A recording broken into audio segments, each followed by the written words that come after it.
Salut tout le monde. L'entrepreneuriat au Cameroun, c'est souvent quelque chose de très complexe. Seuls les tenaces finissent par s'en sortir. En effet, disait mon grand-père, il n'y a aucun projet sans contradicteur. Et lorsque tu fais des choses et qu'il y a des contradicteurs et qu'il y a des obstacles, alors sache que tu es en train de toucher quelque chose de très intéressant. Parce que lorsque tu fais quelque chose de banal, personne ne te bat à la route. Puisque tu es commun, tu es comme tout le monde. Mais il y a certains qui arrivent à se distinguer. C'est le cas aujourd'hui, je visite le chantier d'un jeune Camerounais qui croit en son rêve et qui croit fortement en lui. Aujourd'hui, parmi ces multiples entreprises, il y a cette entreprise, le Chandelier, ça, qu'il a bâti au Cameroun et qui suit son chemin tranquillement. Aujourd'hui donc, je vous invite à visiter l'entreprise, le Chandelier, ça. Elle est située à Mimboman, en face de Mimboman Sapeur, en face de PMUC, de l'immeuble PMUC. Ok? Donc, là, nous sommes dans son chantier.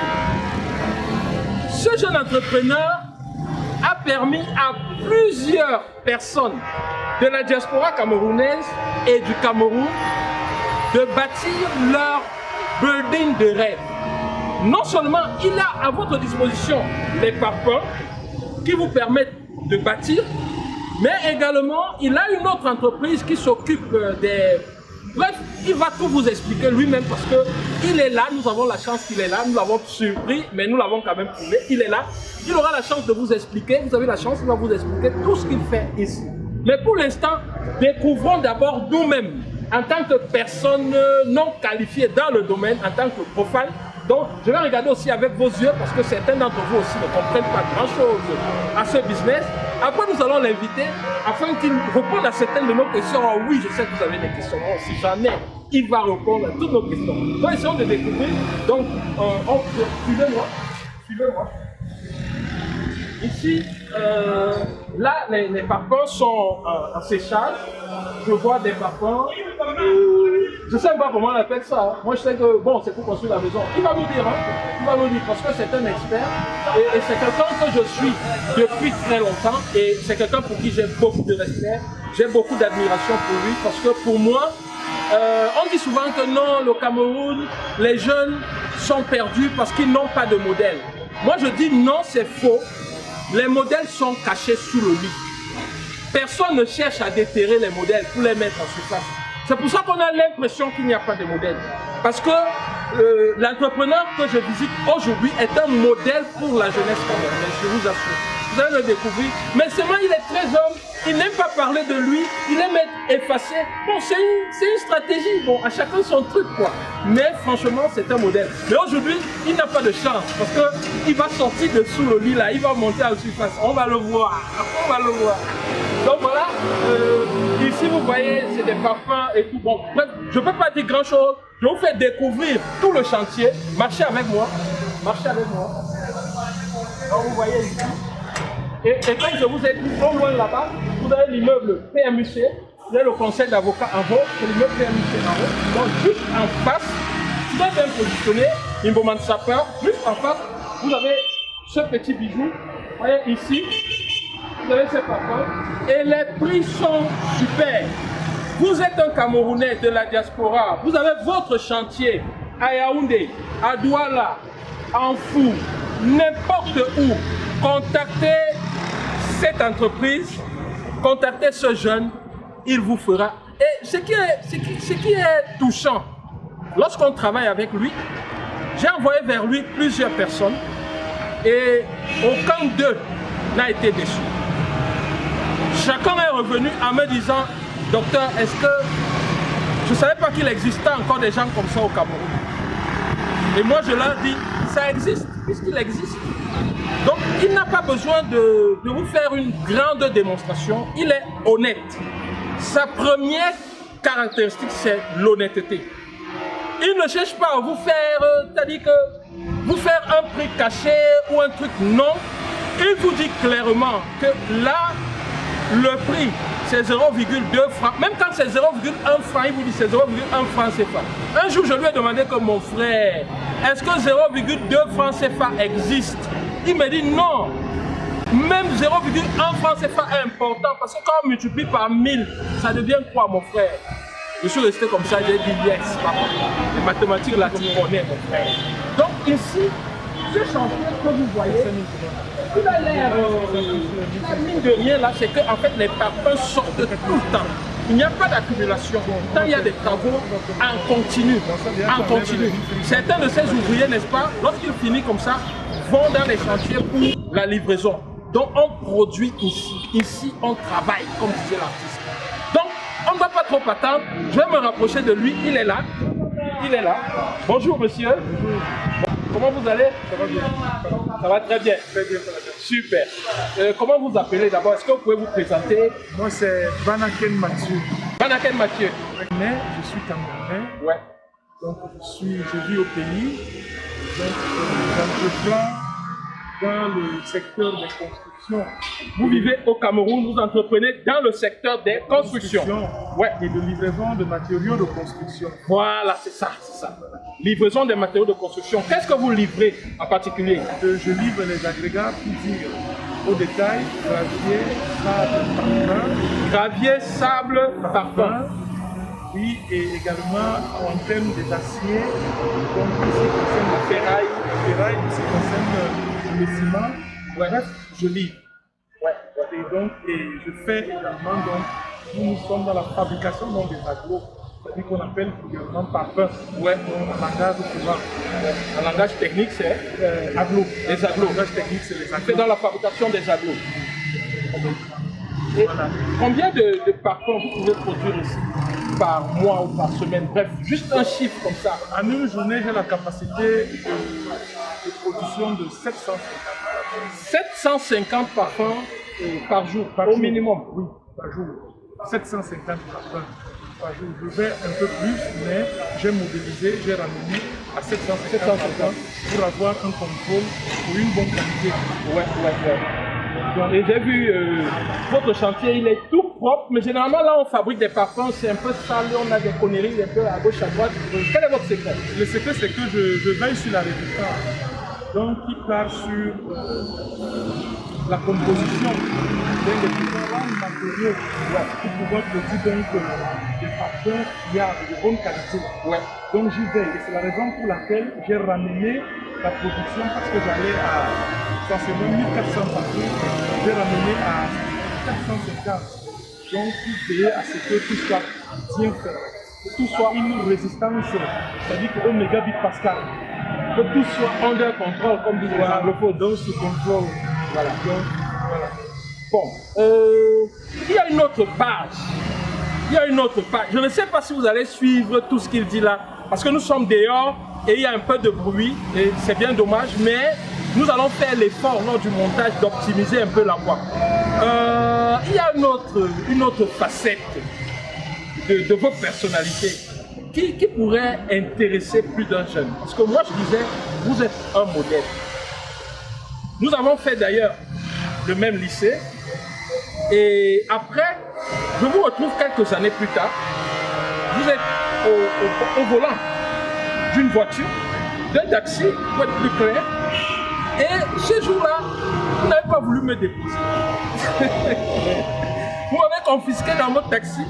Nous avons pratiquement fait le tour de la ville en discutant et montré vos clients. Et après, quelques temps plus tard, lorsqu'on se retrouve, du moins vous me retrouvez dans les réseaux sociaux, vous avez une transformation exponentielle. Vous avez une nouvelle vision, vous avez... Qu'est-ce qui s'est passé entre-temps? Quand je m'installe à Yaoundé, sous le coup d'une déception, pourquoi? Parce que celle qui finançait mes études est tombée malade, elle ne pouvait plus. Et c'est alors que j'ai suspendu mes études. Et j'étais tellement exposé à un certain nombre de choses. C'est-à-dire à la déviance, c'est-à-dire qu'au problème que vous connaissez la société, la drogue, la boisson, tout ce qu'on imagine. Et tout de suite, mes camarades qui allaient donc reprendre les classes, les cours, Bon, et moi au quartier, qu'est-ce qu'il fallait que je fasse? Il fallait que je me prenne en charge. Et c'est ainsi que je m'installe en bordure de route pour faire du call box à l'hôpital général. Plusieurs personnes m'ont connu sous un parasol. Et dans le souci d'entreprendre, j'ai pensé qu'il fallait que j'améliore les conditions.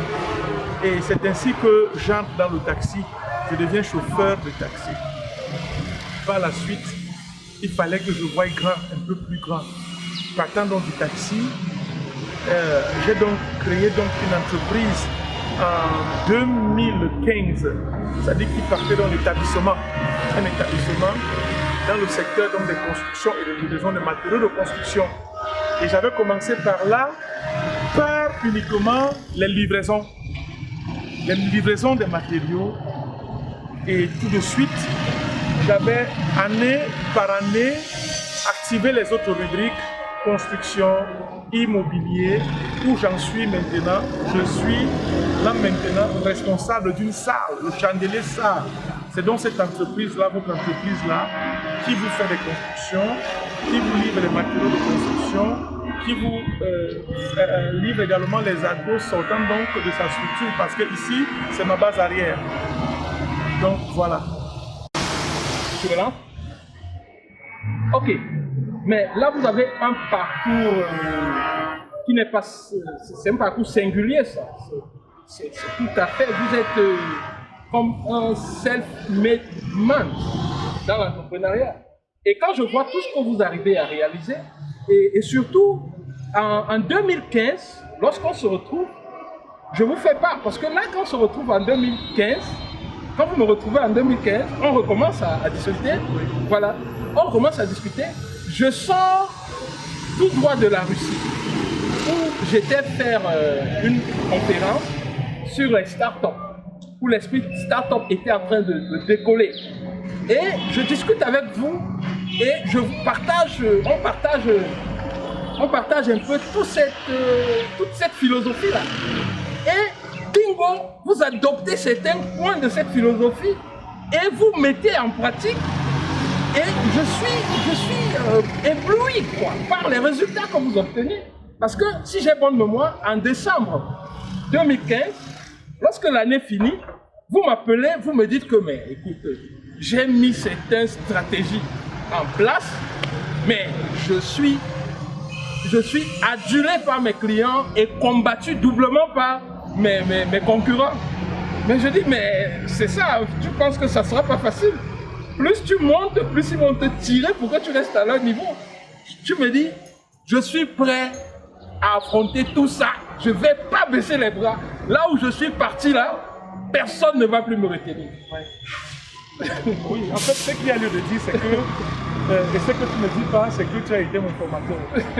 Donc je faisais des choses sans savoir exactement ce que je faisais, c'est-à-dire que sur le plan de la science. Alors tu m'apportes donc cette science-là, cette technique managériale-là qu'on appelle les startups, que tout de suite j'avais intégré. J'avais intégré, c'est-à-dire qu'en m'appuyant sur le business model, tu te souviens, tu m'enseignes. Non, tu ne me laissais pas dormir toi. Voilà, tu m'enseignes le business model. C'était curieux, c'est qu'aujourd'hui tu lis quelque chose, demain je te vois déjà pratiquer. Voilà, et j'ai donc pratiqué le business model.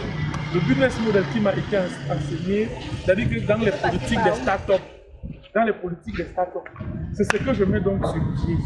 Et c'est une vision divine qui prend les appuis sur la divinité qui est Dieu. Pourquoi? Parce que je n'arrivais pas à comprendre pourquoi est-ce qu'on pouvait se faire de l'argent sans tricher. On pouvait se faire de l'argent sans voler. C'est-à-dire que dans le droit chemin. Dans le droit chemin. Et que lorsque tu as demandé 20 tonnes, parce qu'il faut que je rentre un peu dans le jargon, c'est-à-dire que quand tu as demandé 20 tonnes de gravier, à livrer 20 tonnes de gravier, on vient te livrer 13 tonnes, 14 tonnes de gravier. Alors que tu payes 20 tonnes. Alors moi j'ai donc pris, je suis rentré donc du côté du consommateur pour défendre les droits du consommateur. J'ai donc proposé donc au consommateur donc un service pour lui dire que c'est le tonnage au juste prix. Donc 20 tonnes c'est 20 tonnes. Si tu me passes la commande de 10 tonnes, c'est 10 tonnes. Donc, c'est ce qui a donc fait la différence. C'est-à-dire qu'il faut établir par là la différence effectivement entre le concepteur et le réalisateur. Donc, vous-même, vous trouverez qui est donc concepteur, qui est donc réalisateur. Moi, je parle donc... C'est énorme. Voilà. Et c'est donc ça m'a... J'ai pris des coups. J'ai pris des coups énormes. Oui, puisque ceux qui trichaient ne voulaient pas vous voir faire différemment. Voilà. J'ai pris des coups Je sais énormes. de quoi il est question. Et j'en prends même encore. Et ce qui fait donc que, quand bien même je l'ai dit, quand même je peux expliquer, il y a des gens qui ne croient pas. Oui, mais puisqu'ils sont habitués au fond. Oh, oui, ils sont habitués à la trahison, ils sont habitués à la tricherie. Mais quand on va leur dire qu'il y a quelqu'un qui fait, je fais ce que tu me demandes de faire en fonction de tes besoins, je réponds même. Je donne des réponses à tes besoins, des solutions même plus économiques, plus adaptées à tes besoins. Puisque déjà, en te livrant les 20 tonnes que tu as payées, l'entreprise peut s'en sortir. Voilà. Pourquoi est-ce qu'on ira te donner moins pour... non.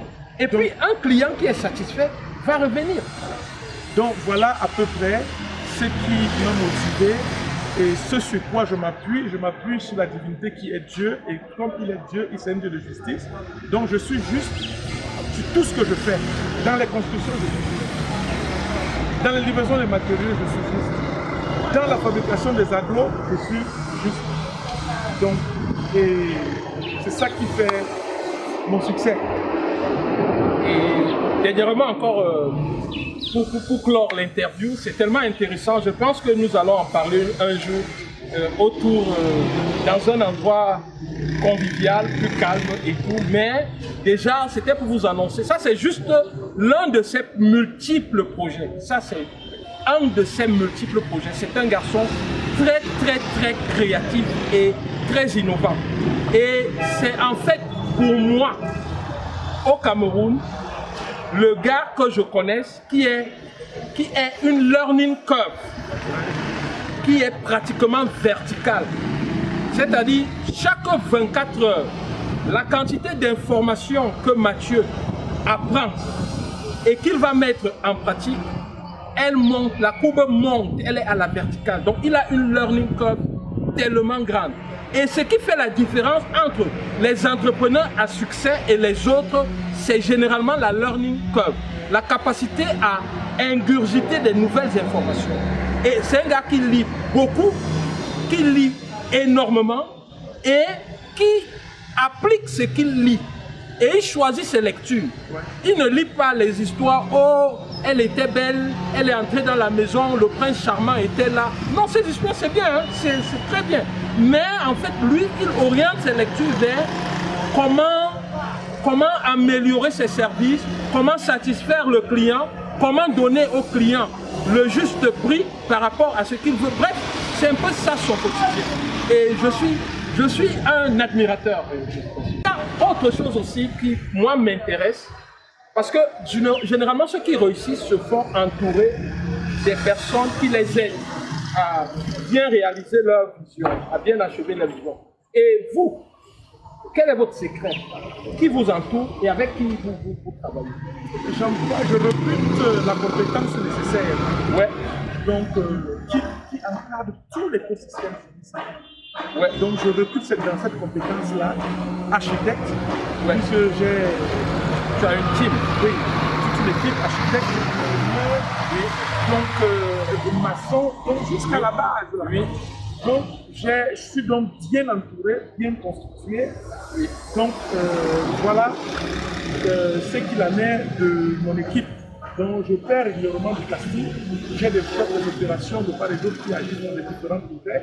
Donc, sous mon contrôle et sous ma coordination. Donc, j'ai cette équipe-là, j'ai cette ressource humaine-là avec laquelle je travaille. Donc, vous voyez ce qu'il fait. En fait, ça dit que quoi? S'il a besoin de préparer une sauce tomate, il recrute un cuisinier spécialisé dans la sauce tomate. Et c'est ce cuisinier qui travaille. Lui, il coordonne, il pense dans le général. S'il a besoin de faire le design d'un immeuble, il recrute un architecte. Donc bref, dans son équipe, il y a des architectes, il y a des ingénieurs génie civil, il y a des ingénieurs en environnement. Bref, il a plusieurs personnes dans son équipe et en fonction des compétences dont il a besoin pour faire évoluer son activité. Je vous ai dit qu'ici, ce ne sont même pas ses bureaux. Je n'ai pas le temps de passer dans ses bureaux. Ça, c'est juste un de ses projets. Ce projet m'intéresse le plus. C'est pour ça que j'ai insisté. J'ai voulu venir ici.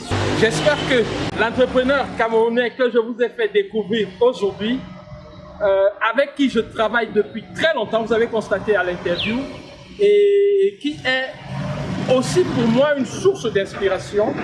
Et c'est l'une des personnes qui me fait comprendre que il faut oser, il faut lire, il faut étudier, il faut avancer. Il n'a pas choisi la voie facile parce que plusieurs personnes, dans son cas, auraient peut-être décidé d'aller en Tunisie, d'aller au Maroc pour passer et se retrouver en Espagne ou je ne sais pas trop quoi d'autre.